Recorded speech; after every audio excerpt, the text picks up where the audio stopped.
Tonight we're going to make some burgers. Not just any burgers, but smash burgers. One of my favorite burger.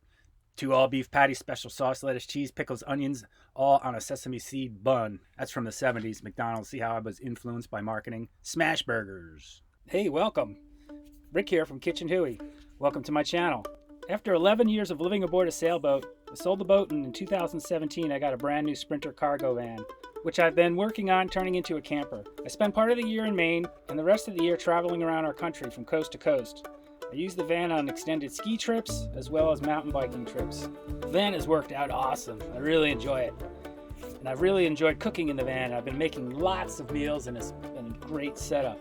So I want to share these adventures and my cooking with you. So come on along and join me as we explore our amazing country and enjoy some great meals. Okay, to get the smash burgers going, first we need some ground beef. I'm actually using ground chuck brisket, which is a little better in my opinion than ground beef. The important part about the ground beef is that it's 80-20, not the 80-20 stuff we use in the vans to build, but 80% beef and 20% fat. Anything less than that and it's just not going to cut it. You'll take the ground beef and you'll form it into round balls, a little larger than a golf ball, but smaller than a billiard ball.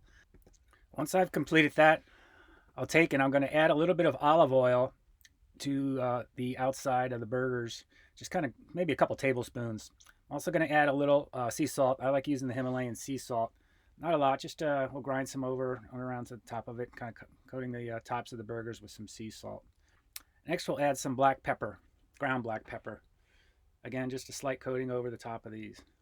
Once we've got a nice coating, I'll add some garlic powder, a little bit of garlic powder, same thing. Nice little coating on the top of these. I want to work all the spices and the oils into the meat together and make sure that I've got them, all the sides are all covered very well with the oil and the salt and the pepper. Now, the next I'll get a frying pan going. I'm not going to use a cast iron frying pan in this section because I want to actually brown these buns, and the cast iron pan's not really the best for that. I'll generously coat the skillet or fry pan with some butter. These are Brioche buns, which in my opinion are by far the preferred choice. They're kind of like a buttery type of roll. So I want to get these nice and brown. In the meantime, while they're browning, I'll take some mayonnaise. And of course, I highly recommend Dukes. Don't even think about putting Miracle Whip in there. I'll take a healthy dabble of mayonnaise, maybe a half a cup. I'll also take some tomato or some ketchup, and I'll add some ketchup into the bowl. About the ratio to ketchup to mayonnaise is twice the amount of mayonnaise to one amount of ketchup. Same with the yellow mustard. I want probably about the same amount of yellow mustard as I have ketchup in the bowl. Now, next, I'll add some Worcestershire sauce.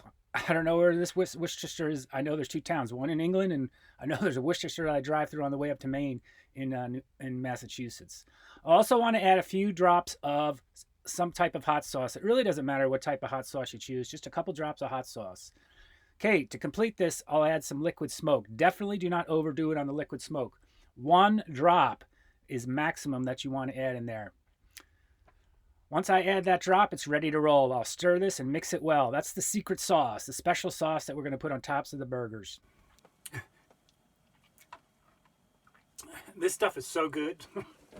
Okay, now the condiments that are for the smash burgers. I'm going to make 1 plain burger and 1 with all the works. So I started with slicing some onions, some tomatoes. I'm also going to add some arugula. I like arugula. You can use lettuce, any kind of greens you'd like, but arugula adds some flavor. Let's check out the buns. That is perfect. That golden goodness, that nice crispy crust right that we want.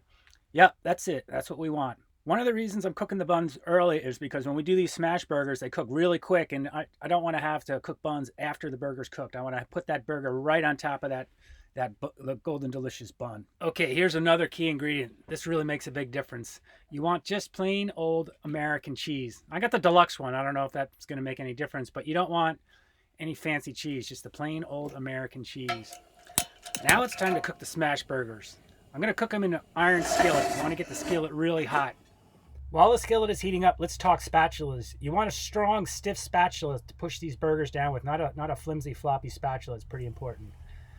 I'll take the burgers and I'll stick them in the skillet. I'll cook 4 at one time, which will give us 2 burgers. I'm doing a double burger, 2 double burgers. We'll go ahead and we'll smash them down as hard as you can. They kind of stick a little bit to the skillet, to the spatula, but that's okay. These burgers are going to take up the whole pan. You want to smash them hard enough that you see actually cracks on the edges and get them smashed down as thinly as possible. We're going to keep the heat on high. We want to cook these babies quick so we can get the Maillard reaction going into those nice little cracks we're going to get on the edges. Can be kind of messy, but we'll deal with that later. Smashing them down really well. It actually covers the whole skillet. To be honest, I think I may have put too much ground beef in these burgers, but it's okay. It'll all work out. They're only going to cook for a few minutes on each side. Then I'll go ahead and I'll flip them. You can see the juice is starting to come through the burger. That tells me I need to flip the burgers. It only takes a couple minutes. We're going to flip them, and they're going to cook really quick because of how thin they are and the heat of the skillet. As soon as I get done flipping them, I'm going to add the cheese. I want to pile the cheese onto the top, not so much so it folds over to the sides, and you'll see why in a little bit. I'll cover each burger with the cheese, and then I'll cover all the burgers and let them sit for about 30 seconds. And these babies are going to cook really quickly. Bingo, there we go. That's what we want. Look at that. That golden goodness all around with that cheese dripping off the edges. I'll put 2 on each bun, getting all that nice juiciness of the burgers along with the cheese. Whatever's left in the pan, I'll make use of somehow, somewhere, some way.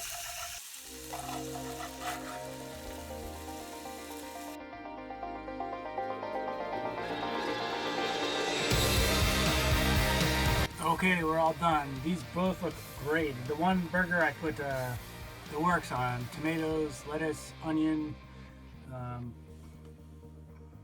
and the special sauce. And this one just has the special sauce and the cheese. But I mean, these things look delicious. If you can see that, look at that, look at that. So let's give it a try. Gotta open your mouth wide. See what each one thinks.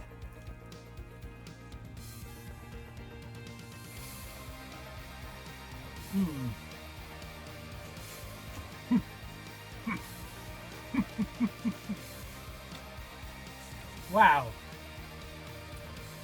Absolutely delicious.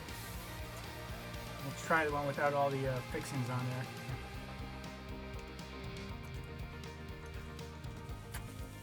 Wow. Both of them are really good. Absolutely delicious. Smash burgers. Oh, so I ate both burgers. Oh, they were delicious. I am so full. There's no way I could do that again, but good night.